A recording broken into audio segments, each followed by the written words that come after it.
చేపల పులుసు ఒక్కసారి నేను చెప్పిన విధంగా ట్రై చేయండి. బిగినర్స్ కూడా ఈజీగా చేయొచ్చు. ఈ ఒక్క పొడి వేసి చేపల పులుసు తయారు చేయడం వల్ల ఎంతో రుచి ఇస్తుంది. ఎలా చేసుకోవాలో చూసేద్దాము. సబ్స్క్రైబ్ చేసుకోండి.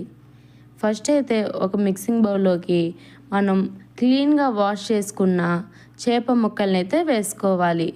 ఇప్పుడు దాంట్లోకి ఒక అర స్పూన్ వరకు సాల్టు, కొంచెం పసుపు, 2 టీ స్పూన్ల వరకు కారం అయితే వేసుకోవాలి. ఇప్పుడు వీటిల్ని నీళ్లు కానీ నూనె కానీ లేకుండానే చేపలకి ఉప్పు కారం పట్టే విధంగా కలుపుకోవాలి. ఈ విధంగా కలుపుకున్న చేప ముక్కల్ని పక్కన పెట్టేసేయండి.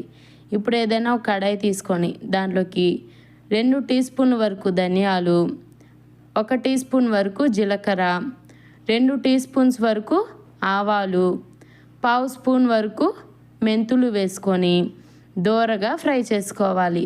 అంటే మనకి ఆవాలు ఇవన్నీ కూడా చిటపటలాడి మంచి సువాసన వచ్చేంత వరకు అయితే వేపుకోవాలి. ఈ విధంగా చిటపటలాడాలి. ఈ విధంగా చిటపటలాడిన వాటిని ఎర్రగా వేపుకొని ఏదైనా ఒక బౌల్లో తీసుకొని చల్లార్చి పెట్టుకోవాలి. ఇప్పుడు చేపల పులుసు కడాయి తీసుకొని కొద్దిగా ఆయిల్ ఎక్కువగానే వేసుకోండి. ఆయిల్ వేసుకున్న తర్వాత 1 టీ స్పూన్ ఆవాలు, జీలకర్ర వేసుకొని పొడవుగా కట్ చేసుకున్న ఉల్లిపాయ ముక్కలు వేసుకోవాలి. వేసుకున్న వాటిని లైట్గా ఫ్రై చేసుకొని పొడవుగా కట్ చేసుకున్న టమాటా ముక్కలు కూడా వేసుకోవాలి. చాలామంది మిక్సీ పట్టి వేస్తారు. అలా చేస్తే అస్సలు బాగుండదు టేస్ట్ అనేది. ఇలా చేస్తే గ్రేవీతో ఆ చిక్కతనం కమ్మటితనం అయితే తెలుస్తుంది మనకి. ఇప్పుడు ఈ విధంగా వేయించేటప్పుడే కొంచెం పసుపు అలానే రాళ్ళుప్పు వేసుకొని బాగా ఫ్రై చేసుకోవాలి. మనకి ఈ విధంగా ఫ్రై అయితే సరిపోతుంది. ఇప్పుడు మనం ముందే కలిపి పెట్టుకున్న ముక్కలైతే వేసుకోవాలి. మనం ముందే ఉప్పు కారం అనేటివి కలిపి పెట్టుకున్నాం కదా చేప ముక్కలకి. ఆ చేప ముక్కలు అనేటివి కూడా ఈ టొమాటో ఆనియన్ గ్రేవీలోకి అయితే వేసుకోవాలి. ఈ విధంగా మొత్తం కూడా వేసుకొని ఒక 5-6 నిమిషాలు నూనెలోనే లో ఫ్లేమ్లో మగ్గించుకోవాలి. ఇప్పుడు వీటిలోనే చింతపండు రసం అనేది వేసుకోవాలి. ఇక్కడ 3 కప్పుల చింతపండు రసం అయితే వేసుకోవాలి. నేను ఇక్కడ 1 కిలో చేపలకి కొలతలు చెప్తున్నానండి. మీరు ఎక్కువ క్వాంటిటీ తీసుకుంటే దాన్ని బట్టించి చేసుకోవాల్సి ఉంటుంది. 3 కప్పుల చింతపండు రసం, 1 కప్పు వరకు మంచినీళ్ళు వేసుకొని మనం ముందే వేయించుకున్న చేప ముక్కల్ని ఒకసారి తిప్పుకొని ఇక్కడ నేను చూపిస్తున్న విధంగా అవి ఉడికే లోపే పొడవుగా కట్ చేసుకున్న పచ్చిమిరపకాయలు 2 వేసుకోండి. దీనివల్ల కొంచెం ఘాట్ అనేది తెలుస్తుంది. ఇప్పుడు మనం ఆ చింతపండు నీళ్ళు అన్నీ ఉడికేలోపు మనం ఇందాక వేయించి పక్కన పెట్టుకున్న పొడిని అయితే ఈ విధంగా కొంచెం బరకగా మిక్సీ పట్టుకొని పక్కన పెట్టుకోండి. ఈలోపు మనకి చూసారా ఎంత చక్కగా చింతపండు రసం మీద ఉడుకుతుందో.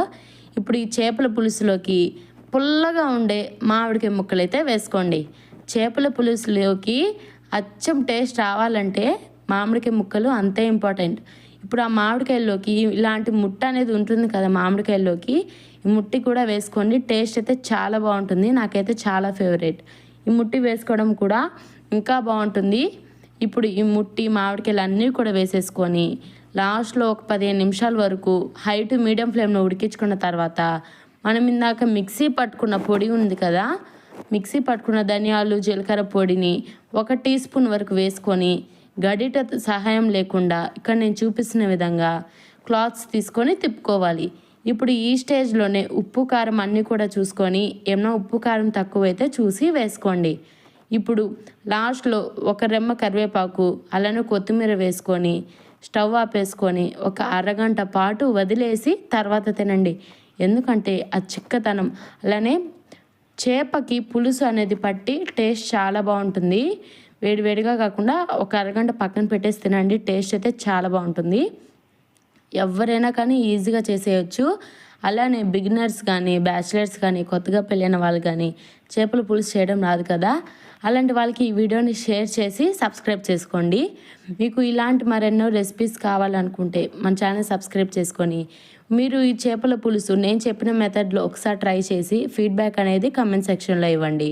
మీకు ఇంకా ఎలాంటి రెసిపీస్ కావాలనేది నాతో కమెంట్ సెక్షన్లో షేర్ చేసుకోండి.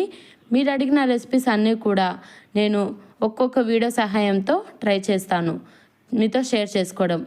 ఈ ఒక్క పొడి వేసి ట్రై చేయండి. చేపల పులుసు అనేది ఎంతో కమ్మగా వస్తుంది. టేస్ట్ అయితే చాలా బాగుంటుంది. Thanks for watching. Do like, share, subscribe and comment. Have